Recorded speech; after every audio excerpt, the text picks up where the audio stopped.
Hello all student, this is Priyakanta and welcome to CK class. आज आप एक question देखने वाले हैं। क्वेश्चन नंबर 9 है हमारा, जो एक्सरसाइज चल रही है उसी का, जिसमें उन्होंने कहा है कि वृत्ताकार ब्रूच है जो आपको सामने दिखाई दे रहा होगा, चांदी के तार से बनाया जाता है। इसको चांदी के तार से बनाया गया है जिसका व्यास 35 देखो, अगर इसके व्यास की बात करते हैं, व्यास क्या होता है 2r इज इक्वल टू 35 दिया गया है, 35 दिया गया है आपको इसका व्यास। ठीक है, तो आगे उन्होंने बोला है तार को वृत्त के 5 व्यासों से बनाया गया है। 5 व्यास खींचे गए हैं। कितने व्यास खींचे गए हैं? 1 2 3 4 5 व्यास खींचे गए हैं। तो त्रिज्याएं कितनी हो जाएंगी? व्यास से 2 गुनी होंगी। तो यानी कि यदि व्यास की बात करते हैं आप, तो कुल मिलाकर व्यास 5 है। तो यदि आप बात करेंगे त्रिज्या की, तो त्रिज्या आपकी हो जाएगी 10, क्योंकि त्रिज्या आधी होती है व्यास की, तो व्यास से 2 गुनी होंगी। आगे उन्होंने बोला है प्रयुक्त किया जाता है, बराबर 10 त्रिज्यखंडों में भी विभाजित किया जाता है। और देखो इस प्रकार से एक त्रिज्यखंड, ऐसे ही करके 10 त्रिज्यखंड बनाए गए हैं। कितने? क्योंकि जितनी त्रिज्याएं होंगी उतने त्रिज्यखंड बनेंगे। तो 10 त्रिज्यखंड में भी विभाजित किया गया है। तो आपको ज्ञात करना है कुल वांछित चांदी के तार की लंबाई। एक बात समझे, चांदी के तार की लंबाई निकालनी है यदि आपको, तो आपको एक बात याद रखनी होगी। ये क्या होती है, जब स्टार्ट क्लास हुई थी तो आपको बताया गया था कि ये जो होती है वो होती है वृत्त की परिधि। क्या होती है? वृत्त की परिधि, यानी कि ठीक है ये परिधि है, बाकी जो अंदर ब्रूच है, जो व्यास है हमारे 5 व्यास है, तो उन सभी का भी जो है उन सभी में भी चांदी का ही तार लगा है। तो आपको करना क्या है, जो वृत्त का व्यास है वो तो ठीक है, कितने 5 व्यास दिए गए हैं। पहले आप निकालेंगे वृत्त की परिधि। सबसे पहले आप क्या करेंगे? वृत्त की परिधि, नंबर फर्स्ट वाला आप सॉल्व कर रहे हैं। वृत्त की परिधि आपको निकालनी है। वृत्त की परिधि होती है 2πr। इसको आप ऐसे लिख सकते हैं 2r और इंटू में पाई लिख सकते हो। 2r क्या है? हमारी त्रिज्या यानी कि 35 है, और इसको रख सकते हो आप 22/7। 7 से इसको 5 बार काट दोगे आप। ठीक है, तो वृत्त की जो परिधि आएगी वो आ जाएगी, 5 का गुणा करेंगे आप 22 में, सो आपकी आ जाएगी 110। ठीक है, 110 वृत्त की परिधि निकल के आ जाएगी।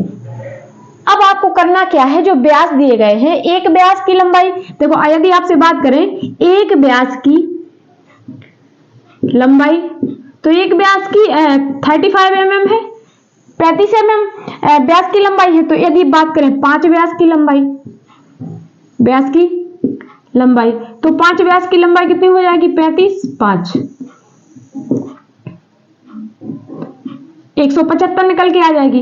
तो पांचों व्यासों की लंबाई कितनी होगी? 175 होगी, और 110 आ गई आपकी परिधि। तो उन्होंने बोला है कुल वांछित चांदी के तार की लंबाई। तो तार की लंबाई निकालनी है, तार की कुल लंबाई आप निकालेंगे, तो तार की जो कुल लंबाई होगी वो क्या हो जाएगी? 110 प्लस में 175, और इन दोनों को आप जोड़ देंगे तो 5 आ जाएगा आपके पास, 8 और 285। जो भी आपकी इकाई दी गई है, mm में दी गई है या सेंटीमीटर जो भी है, तो वो आप लिख लेंगे। तो 285 mm निकल के आ जाएगी आपकी क्या? तार की लंबाई। आई होप आपको ये बात समझ में आई होगी। इसके आगे फर्स्ट हो गया, तो आपने क्या किया? तार की लंबाई निकालने के लिए आपने वृत्त की परिधि निकाली, तो परिधि में जितना तार लगा वो निकल के आ गया 110 mm, और बाकी जो भी हो mm हो या सेंटीमीटर हो वही। और बाकी तार की लंबाई के लिए आपने क्या किया? 5 व्यास थे आपके, एक व्यास की लंबाई 35, तो 5 की तार की लंबाई निकालने के लिए क्या किया आपने? 35 में 5 पकड़ दिया गुणा, तो आपके पास निकल के आ गई, और दोनों को आपने जोड़ दिया तो तार की कुल लंबाई आ गई। अब क्या करना, अब समझना है, बहुत ही इंपॉर्टेंट क्वेश्चन। तो अभी स्टार्ट हो रहा है। तो लिखा है ब्रूच के प्रत्येक त्रिज्यखंड का क्षेत्रफल। करना क्या है? ब्रूच जो बना हुआ है, प्रत्येक त्रिज्यखंड, एक ऐसा त्रिज्यखंड, ऐसे करके कितने त्रिज्यखंड बनाए गए हैं? 10। तो त्रिज्यखंडों की लंबाई निकालनी है। तो आप क्या करेंगे, यहाँ पे आप करते हैं इसे सॉल्व करेंगे। आपने ये नोट यदि कर लिया होगा तो मैं इसी को इरेज करती हूँ और सेकंड वाला सॉल्व करती हूँ। फिर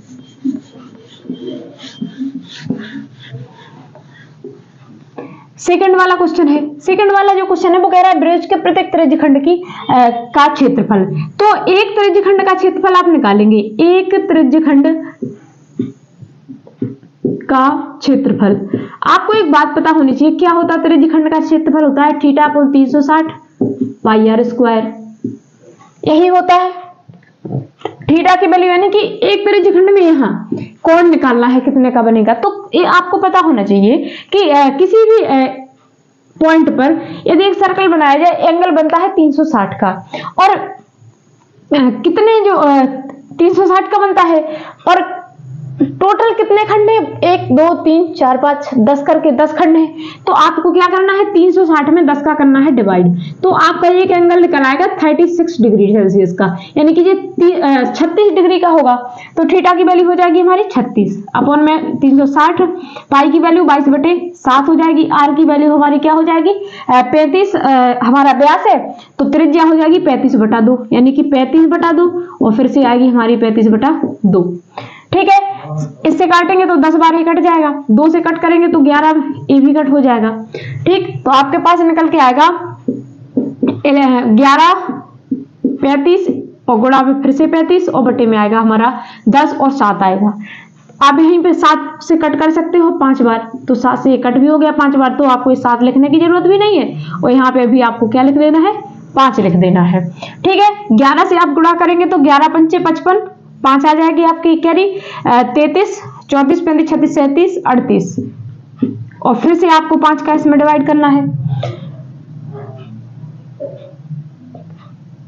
ठीक है, फिर से 5 से करेंगे, इसमें अपन में फिर से आप 10 लिखेंगे, फिर 5 से डिवाइड करेंगे तो 5 5 25 यानी 25, हाँ से कैरी आ जाएगी 2, 5 8 40 40 और 2 42, फिर से 4 कैरी आ जाएगी, 5 3 15 16 17 18 19, यानी 19 और अपन में आ जाएगा हमारा 10, और जब हम इससे डिवाइड करेंगे तो आएगा 192.5 सेंटीमीटर स्क्वायर है, जो भी है इकाई वो आपको लिख के देनी है। तो आपका इस प्रकार से क्वेश्चन का आंसर निकल के आ गया है। आई होप आपको ये क्वेश्चन समझ में आया होगा। वीडियो अच्छी लगे तो वीडियो को लाइक शेयर और सब्सक्राइब करना भी नहीं भूलना है। Thank you.